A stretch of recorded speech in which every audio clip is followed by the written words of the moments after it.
things like that. It was so interesting.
It's good to be back. And those of you who are new to SDACC, there's a SDACC creed. If you're here for 2 weeks in a row, you're family. If you're gone for 2 weeks, you need to sign the guest book again. And I think I have to sign the guest book again if you're gone for 2 weeks. It's the new year, and it's always good to stop, pause, and think about where we're going, who we are, what we're doing. And this year in particular, I have to start off the year in asking ourselves who we are. And so that's the series we're going to be embarking upon for this quarter, the Missional Church. But before that, there's a few announcements. This afternoon, we have an ordination service. Both the pastor have preached in SDACC before, and actually quite a few times. So if you are able to, 3:30 at Jurong Church will be the ordination service. So if you can, come and witness the two pastors, young pastors being ordained, Pastor Kristen Chu and Pastor Tan Jia Hong. And then at 5:30, if you are not there, you're here, we'll gather at the lobby at 5:30 p.m. Those of us who are there actually can go straight. It's just really close by. But if you are going from here, 5:30 at the lobby, meet up with Siva, and then we'll go from here to the Westside Dormitory for our first community outreach this year. Next, also, we initially planned for a young families gathering, our first ever in SDACC. But due to some flu bug going around, we're going to postpone it to February the 9th because we just want people to get well and not get sick. But if you're interested in joining the young families outing picnic at Botanical Garden, you can sign up with me or sign up with my wife when you see her. So as I said, we are coming to the series of the Missional Church. And the topic today is, who are we? Who are we? So the question I'm going to start off is asking all of you, what is church? Now you say, all right, I go to church. I go to church. What do you mean? You go to the building, you go to 798 Thompson Road, or you go to the gathering, this group of people coming together on Saturday at this time. You know, I hear stuff growing up in the church. It's like, I don't like church. What do you not like? You don't like the song the worship leaders lead. You don't like the pastor. You don't like the sermon. You don't like the church building. You don't like the potluck food. I don't know. What do you not like when you say, I don't like church? What is church? And then you hear people describe church like a person. It says, the church does this. The church does that. I like that. I don't like that. And I love it when people say, when they've been going through a church for like 20, 30 years, they refer to the church as they. They do this. Don't you go to that church? So what is church? I've been accused that I actually didn't go for my studies for the past 2 weeks, that people are saying, you know, you told us you're going to go to do your doctorate program, but all we see are pictures of food and fun. I confess, it's true. I did study, but part of being there is we're not in Singapore. I was in Portland, Oregon, 3 hours south of Seattle. People start work at 7 a.m., but they get off work at 4 o'clock. And so that's my school life is also that. So 4 o'clock is also where, there's still a lot of stuff that's still open. And so I was able to explore the place a little bit. The place on the left is called Salt and Straw. Homemade ice cream. Really good. I never knew ice cream made from olive oil can be really yummy. And then they have like different flavors. I tried a few. Balsamic vinegar ice cream. It's pretty interesting. It's really good. And then also another thing that they do is called food pots. Food pots are where a lot of food carts gather. And then they have tables and chairs, and you try different food at the same time. I did that too. But one of the things that I really, really, really enjoyed about Oregon is from where I lived, I'll drive 30 minutes out, and I'm in front of 10 waterfalls. Beautiful, beautiful nature. A thing that I really miss in Singapore. I can't just drive out into nature, right? So there, and if I drive 30 minutes more, I'm on a snow mountain. And that's beautiful. So that's what I did. I did some hiking. I did some ice cream eating, and I did a lot of food eating. But these are my classmates. These are my classmates. Man, that first time I felt quite self-conscious. If you don't know why, it's like everybody has a beard. I walked into class and I'm just like, man, like everyone has a beard. There's one guy which you see who doesn't have a beard. His name is Adam. He actually was known as the guy who has the longest beard. But then he had cancer. And he has to go to chemo, and he went through the whole process. And I was just chatting with him, with Adam, and I was like, hey, what is the thing? What did you learn from this journey? And he's like, you know what? I thought I would be sad about a very different thing. But then I realized the saddest thing for me was losing my beard. Like, what people? He's positive. He got over it. And so among these guys, we spent about 10 days together in class. I've been out of school for 7 years.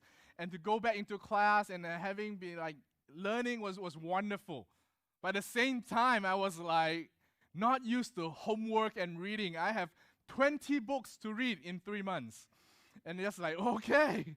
I was like interested, and learning is really fun, but like this is a lot, but I'm really excited. You know, my secondary school teacher will be really proud.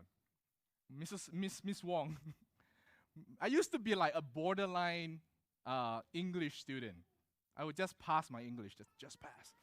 And she always looked at me and she's like, James, man, if you can graduate from poly, praise God. And like, that was how I thought. Like, yeah, if I could graduate from poly, I've done really well for my life. Imagine today if I go to her and say, hey, I finished my master's program. I'm starting my doctorate. She'd be like, James? The guy who can't finish one book in a year? So God is amazing. God can do amazing things in His people. And one of the ways He's chosen to do that is through the church. The word for church actually came from the word ecclesia, which was never a Christian word. It was a borrowed word from the Roman Empire, where it was used to describe a group of people coming together to vote or discuss on an issue. Today, the equivalent, the closest word we can use is assembly or community. So if you convert SDACC's name into Greek, our name will be SDA Ecclesia. Community church is the same thing. But as a community, it is church. It is not the building or the time or the worship style or the service. It's a group of people gathering together. And so this church becomes church only when all of us gather together. And the implication of that is that whenever we gather, wherever we gather, we are the church.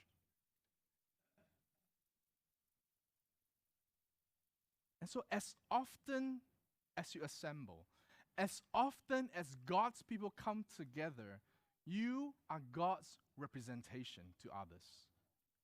The Bible never specifies how many people it requires for it to be a church. Of course, you can't be one. You can't gather with yourself and hang out with yourself. You can, but it's really, kind of sad. You can invite me, I'll hang out with you. But like the Bible never ever defined that, but it does say that when God's people gather together, they are church. So what is church? Is church only on Sabbath? Is church only at our potluck? Is church here or is church there? So why are we gathering together? Because as I show you some of the photos, humans like to gather. They'll gather together to go for a hike. They gather together to eat ice cream. They gather together to eat food. But is that church? Is there something more than just people gathering together? Because or else everything will be church. The Bible goes further to describe the characteristic of these people when they gather together. If you would, turn with me to 1 Corinthians chapter 12. 1 Corinthians chapter 12, verse 12.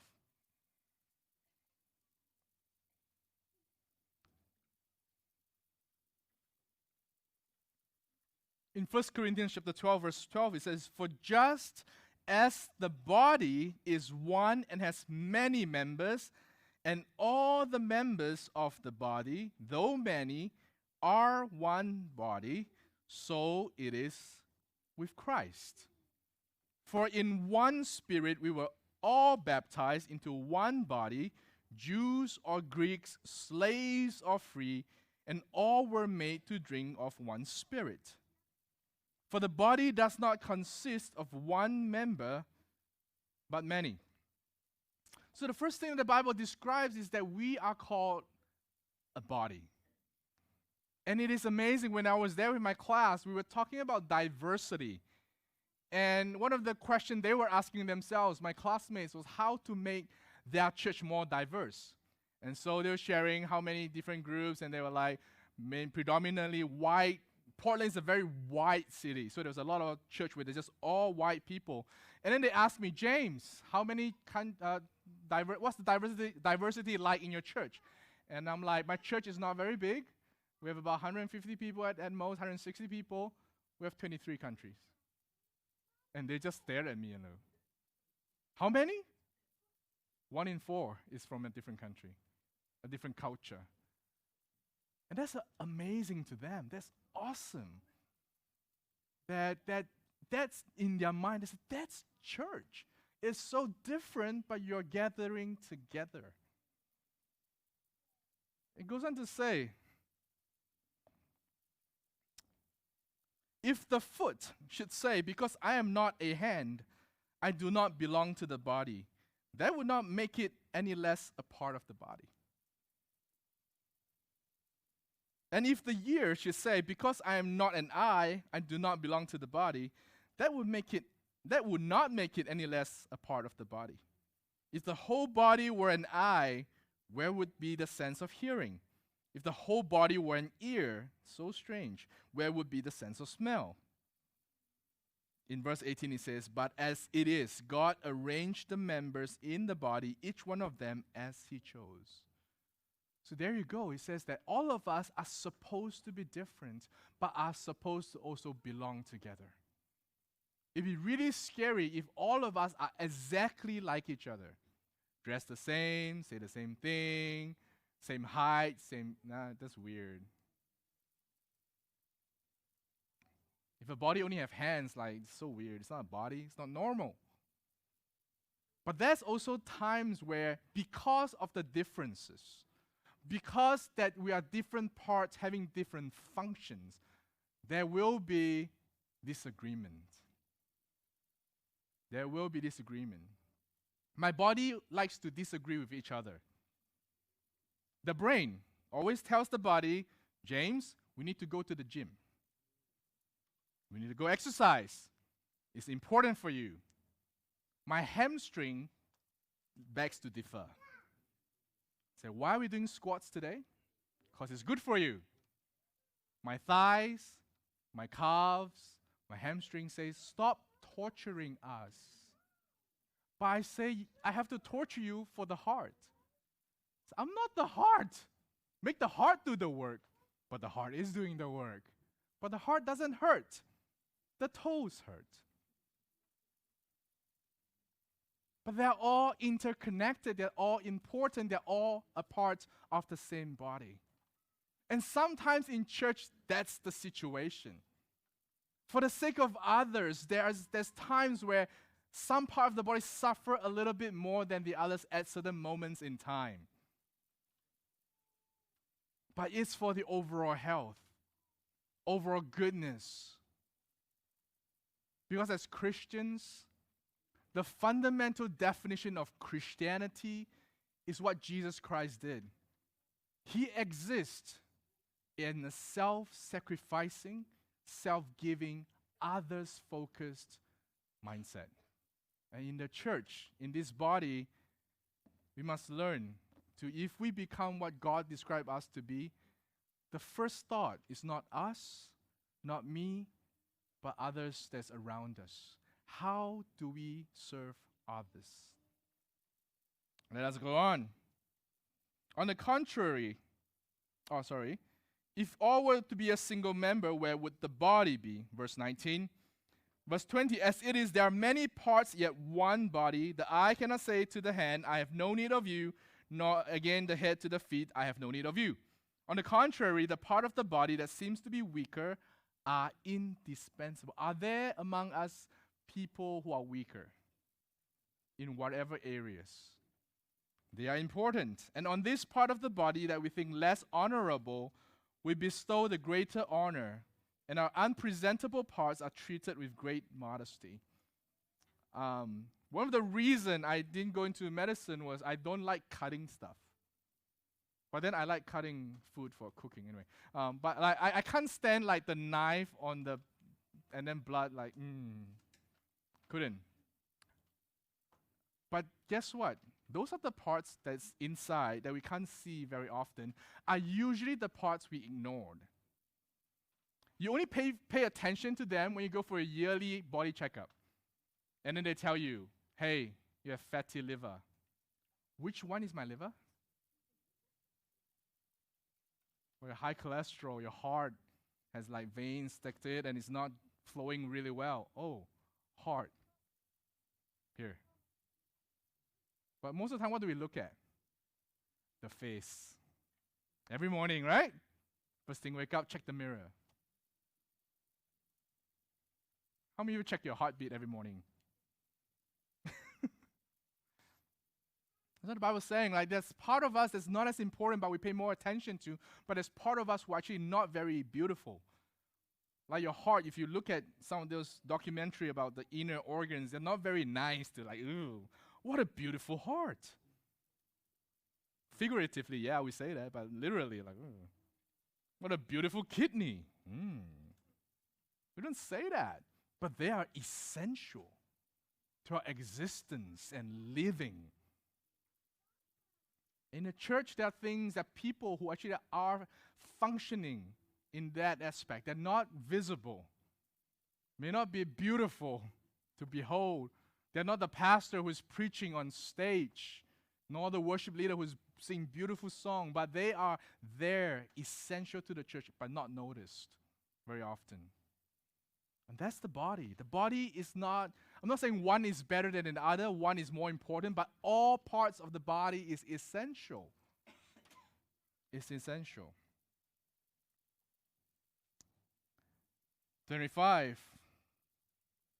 24, which more presentable parts do not require, but God so composed the body, giving greater honor to the part that lacked it.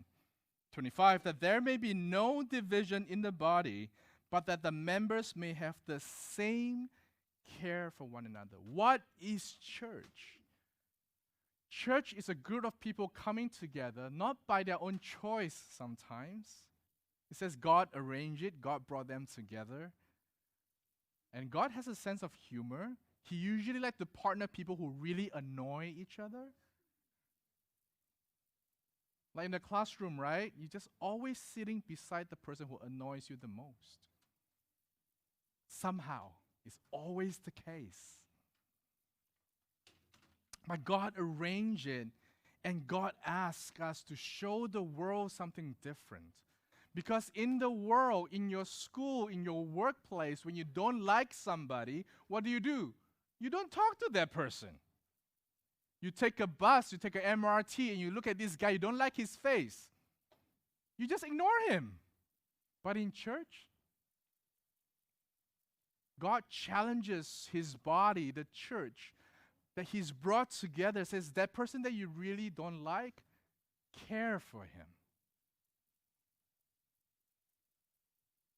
Take care of the person who is here, sitting right there, who annoys you. Love him. Love her. Because we're not trying to reflect the world. We're trying to show the world a better existence. And as the Sabbath is a pre-experience of heaven to come, the church is also a part of that. That when the community of God comes together, we're supposed to represent a people who are not perfect, but are trying to bring across that love, that care, the joy, that the world are craving for? What's going to attract people to church? It's not that the church has wonderful sermons by the pastor. It's not that they have really nice, cold aircon in very hot Singapore weather.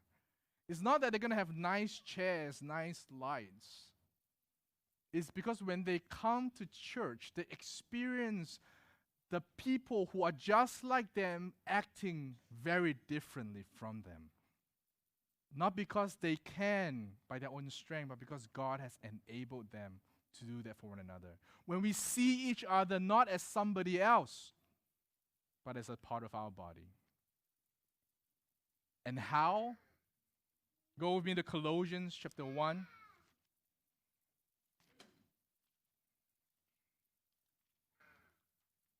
God doesn't ask us to do that by our own willpower. We're not asked to do that by our own efforts and trying, but by focusing on one very important thing, to recognize that we are the body, but we're not the head. Colossians 1, 17 to 20. Colossians 1, 17 says, and he, Jesus, is before all things, and in him all things hold together. How this group of people who usually cannot get along, how are we held together? Not by our own trying. Not that we are nice people, but by Jesus. Centering ourselves on who he is and what he's done for our lives is going to be the thing, the only thing that can hold us together. He is the head of the body, the church. He is the beginning, the firstborn from the dead, and in everything he might be preeminent. For in him all the fullness of God was pleased to dwell, and through him to reconcile to himself all things, whether on earth or in heaven, making peace by the blood of his cross. When you meet somebody in church that you can't get along with, remember Jesus died for that person too. When you meet somebody who really just feel like, man, why is this person in church? Look at this verse and ask God, why am I in church? And then if you really meet somebody that you have a strong difference with, and we don't feel like it, we need to go to Jesus and say, God, I don't want to do this. I don't feel like I want to do this. But God, you have to reconcile me to that person because that's what you did. And depend upon Jesus to hold us together. Because by our own strength, by our own choosing, we would run and flee. So SDACC, who are we? Who are we? Who are we choosing to be? We're going to describe ourselves in SDACC as family. How many of you have perfect family? No? Oh. Because you know it's strange. None of us grew up in a perfect family. But then when we come together in church, people expect the church to be perfect. And then we describe ourselves as family, right? How many of you have like really wonderful family members, like every one of them are like angels? Can I join your family? No. But you know it's strange when we come to church, we expect that. We expect the church to be angels, perfect people, no issues with one another. And I hear people say that, non-Christians even, they say, hey, how come church can fight? I'm like, do you fight with your brother? How come church has disagreement? Of course we have church. We are humans. And just as families are imperfect, this church is still imperfect. Because we are not together by obligation. You can walk out and choose not to come back anytime. I will not send anybody after you. Maybe. But we are here because of our own free choice. And we're tied together by our emotional connection and our love for one another. And that's why after God inspired Paul to describe the church as the body, as different members held together, the very next chapter, he tells us the key to do that. People always use this verse for marriage, but do you know these verses were meant for the church? Because he knows church people, the body, is going to have problems with one another if they forget this very key idea. In the famous chapter of love that is meant for the followers of Jesus, not just meant for people who are romantically interested in each other, very clearly it says in chapter 13, verse 4, guess what's the first description? Love is patient. The Bible doesn't tell you things that you can do naturally. The Bible tells you things that you lack and you need to ask God for strength for. He's saying we're not going to have patience. So that's why love is patient. And what's the second one? Love is kind.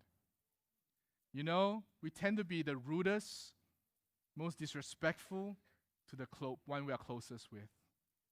We tend to show courtesy, kindness to people we don't know. You won't go on the street and be rude to people, but you don't know them. But you will go home and be rude to your parents because you know they love you.